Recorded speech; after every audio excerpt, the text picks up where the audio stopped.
The impossible happened at the Supreme Court, and Caroline Levitt was to blame. On a frigid morning in Colorado, as snowflakes settled on the roof of the University of Denver, the country awoke to the shock of a historic decision. The U.S. Supreme Court, in a narrow 5-4 ruling, had sided with Larkin Hills University. The verdict allowed the institution to expel students whose conduct was deemed inconsistent with its spiritual mission.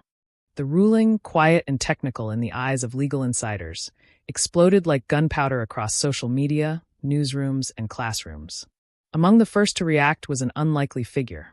Caroline Levitt, 29, White House press secretary, known as much for her razor-sharp eloquence as for her fiery youth. Standing before a packed auditorium of reporters and cameras, she took the podium with the conviction of someone who understood the weight of her words. What we witnessed today was not justice. It was ideological submission, she declared, her eyes fixed on the horizon. The First Amendment protects conscience, not dogma enforced by internal policy. The words landed like a bomb. Newspapers splashed the quote in bold headlines. TV programs looped the clip endlessly. Within minutes, what had been a confined legal debate erupted into a war of interpretations over the soul of American freedom. But what Caroline may not have expected was that her own words, spoken in defense of constitutional principles, would themselves become the subject of judgment. Inside the silent marble halls of the Supreme Court, justices debated not just what she had said, but what it meant for the integrity of the judiciary. When freedom speaks too loudly, who must answer? Caroline Levitt didn't know it yet, but she had just been summoned to the most powerful and ruthless arena in American democracy. At the heart of the Supreme Court, beneath heavy stained glass and columns that seemed built to uphold not just the ceiling, but the very history of the United States, Justice Amy Coney Barrett sat in silence. On her desk lay the transcript of Caroline Levitt's statement, printed, underlined, annotated in blue ink. She had read it 3 times. Every word echoed like a direct challenge to the court's prestige. Barrett, a meticulous jurist and staunch conservative, knew the difference between criticism and confrontation. And in that moment, she didn't see just a young spokesperson speaking her mind. She saw a precedent being shattered, perhaps irreversibly. She crossed a very thin line between legitimate criticism and the delegitimization of the judiciary, she said, her voice low but firm. Beside her, a legal aide flipped through reports on public reactions. Caroline Levitt's name had transcended political circles, becoming a symbol of resistance for some and recklessness for others. The bench is considering a clarification hearing, the aide informed her. A delicate precedent. Barrett sighed. This was no longer just about the Larkin Hills University decision. The focus was now institutional. It was about boundaries, about how much a public servant, no matter how eloquent, could, or should, speak against the very structure to which she belonged. Here lies an uncomfortable truth many prefer to avoid. The judiciary, for all its technicality, is also political. The robe is neutral, but the one who wears it is not. Caroline dared to say this aloud, and she would pay the price. But from an institutional standpoint, the discomfort was legitimate. When a White House representative publicly attacks a judicial decision, a clash of powers is inevitable. It doesn't matter if she's right or wrong. The political impact is undeniable. And yet, it's hard not to admire the audacity. Caroline didn't ask for permission. She didn't soften her tone. And in doing so, she challenged the notion that certain spaces are too sacred to be questioned. That discomforts people. It frightens them. But perhaps, in a mature democracy, this is exactly the kind of unease that forces evolution.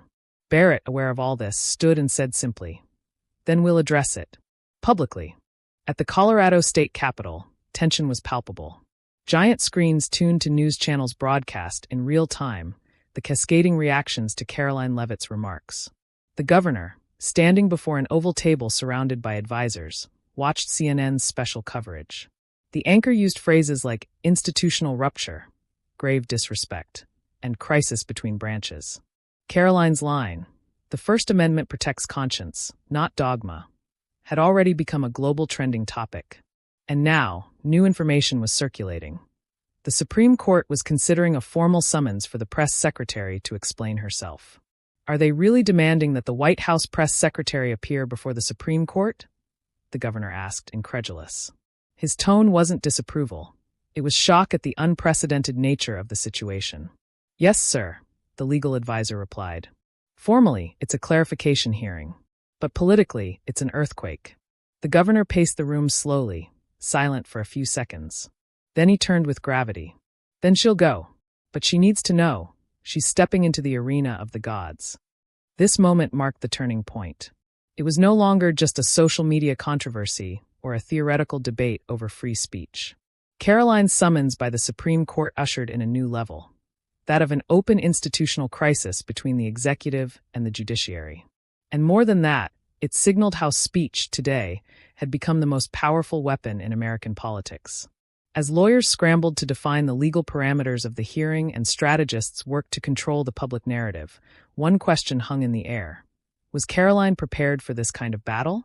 Because now it wasn't enough to be right.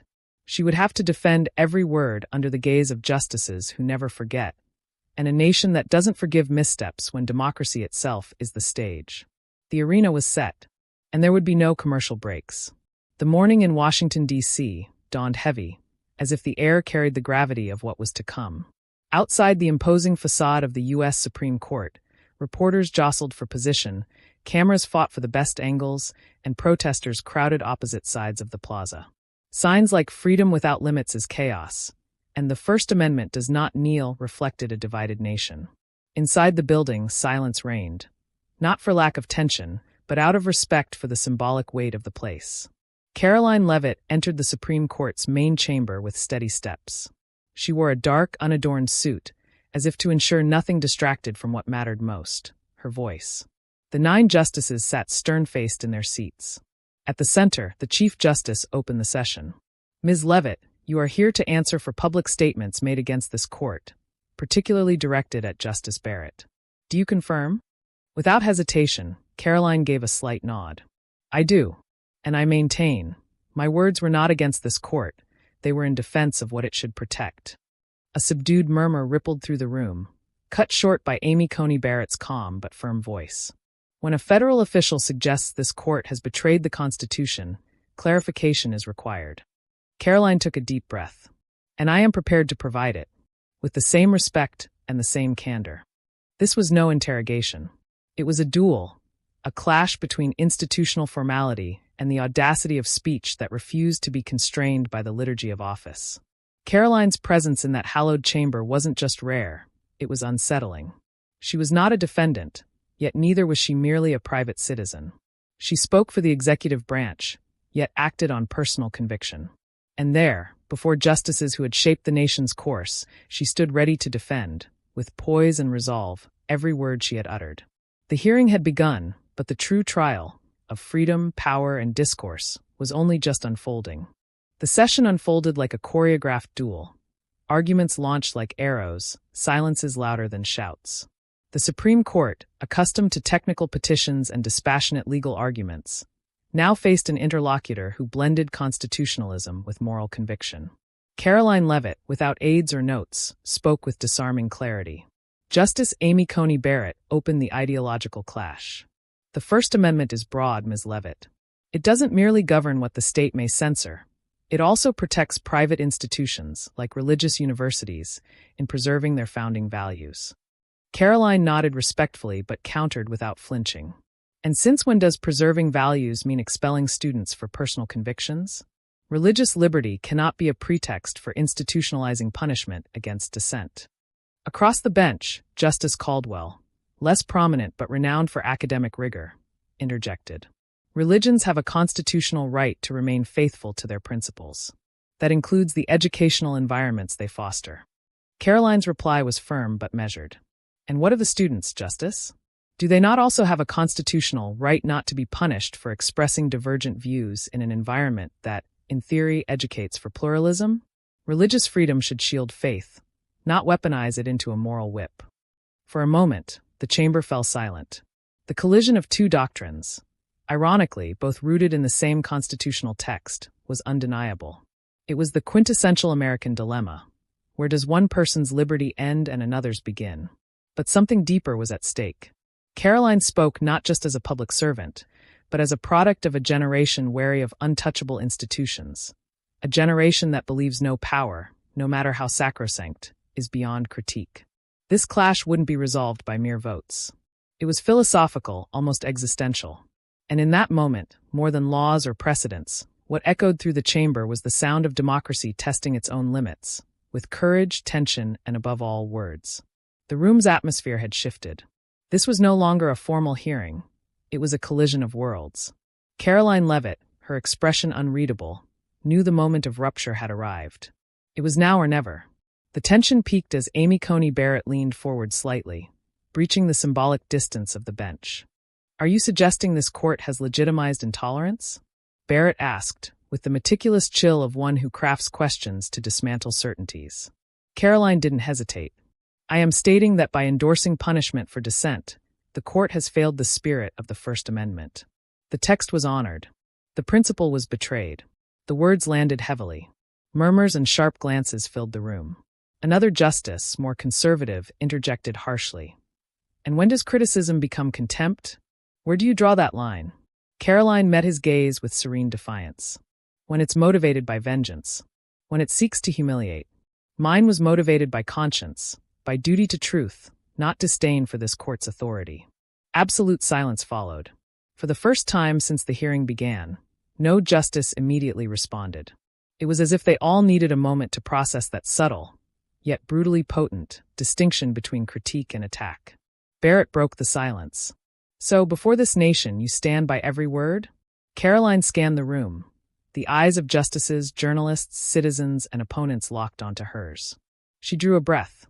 Every syllable. In that moment, the weight of her reply lay not just in its content, but in the conviction behind it. No hesitation. No concession. Only the uncomfortable certainty that, before a millennia-old monumental power, a young woman dared not retreat. That was the turning point. Not because she won a legal argument, but because she shattered the script many had expected. Retraction, retreat, strategic moderation. Caroline did not bow. And in doing so, she transformed the hearing into something far greater. A mirror held up to a nation torn between reverence for institutions and the courage to challenge them when necessary. And in that mirror, the reflection was one of rupture. When Caroline Levitt walked out of the Supreme Court, there was no declared victory, no final verdict. But the country had already rendered its judgment, and split its ruling into millions of opinions. The phrase "every syllable" went viral in under 20 minutes. On TikTok, teens used it as background music for videos about courage and authenticity. On Twitter, lawyers and politicians waged war in heated threads. The New York Times ran the next day's headline: "Levitt at the Supreme Court. Disrespect or constitutional defense?" Fox News fired back. "Caroline Levitt. Heroine or firebrand?" In podcasts, op-eds, and WhatsApp groups, Caroline's name became a symbol. For some, of institutional resistance. For others, of ideological arrogance. But the deepest impact unfolded behind the scenes of power. Lawmakers began quietly debating limits on federal officials' public statements. The White House, pressured by allies and adversaries alike, issued a terse memo reaffirming respect for the judiciary's independence, without directly naming Caroline. Yet internally, no one dared reprimand her. Because they knew she'd said what many thought but feared to voice. In churches, universities, and at dinner tables, the debate took root. What are the limits of free speech? Did Caroline's criticism strengthen or weaken democracy? And crucially, when institutions shield themselves from discomfort, are they also shielding themselves from progress? One clip in particular spread like wildfire in the days that followed. It showed Caroline, gaze unflinching, saying, "Freedom isn't comfortable, but it's non-negotiable." There, at the eye of the storm, was the heart of it all: discomfort. Caroline Levitt had dragged everyone out of their safe zones. Robed justices, powerful politicians, cynical journalists, and distracted citizens. And that's precisely what etched her into history. She wasn't just a name in a legal docket. She was the catalyst for a new political moment. One where words regained their weight, where a single defiant voice shattered the silence enforced by tradition. Because when powers collide, the nation watches. But when principles collide, the nation chooses a side. Now, the question lingers. Would you have said what Caroline did? Would you have stood by every syllable under the gaze of the nation's most powerful? In the court of public opinion, we're all jurors, and sometimes defendants too. This isn't just a legal case. It's a mirror, a reflection of who we are when words challenge the walls of power. Caroline Levitt faced a room of gods armed with nothing but her voice. And you, what would you do with yours? If this story made you think, gave you chills, or even left you uneasy, good. That means it hit where it needed to, the heart of democratic debate. Now it's your turn to speak. Comment below. Was Caroline courageous or reckless? Hero or provocateur? And if you want more stories like this, raw, thought-provoking, where politics meets drama and reality crackles with tension, hit like, subscribe, and tap the bell. Here, democracy isn't a concept. It's a script. And you're in it. See you next time. Until then, keep questioning. Because freedom sometimes shouts. And sometimes it whispers. Pay attention.